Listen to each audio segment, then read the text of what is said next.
Selfless? Paano ba maging selfless? Sa Bible, may isang babae na ang pangalan ay Ruth. Nag-decide siya na samahan at alagaan ang biyena niyang katulad niyang biyuda. Hindi siya nakumbinsi ng kanyang biyenan na umuwi na sa kanyang magulang at mag-asawa ng iba.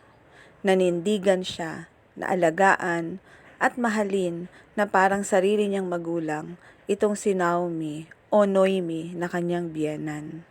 Kaya't hindi siya nakumbinsi at sumama nga siya kung saan nakatira itong si Noemi.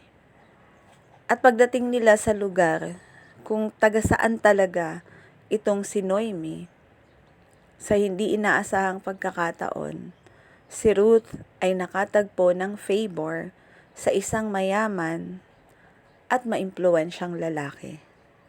At sa hindi din niya inaasahang pagkakataon, ang lalaking ito pala ay may katungkulan na pakasalan siya.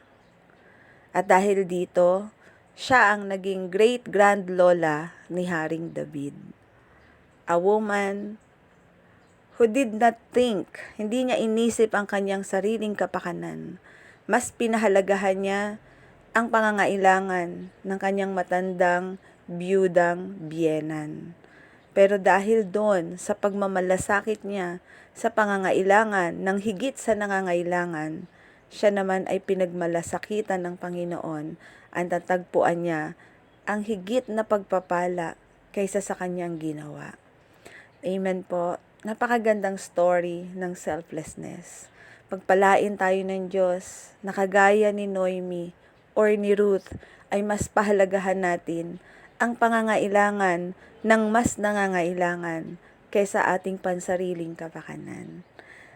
Amen po. Sa magandang umaga po. Maraming salamat sa inyong panonood at pakikinig.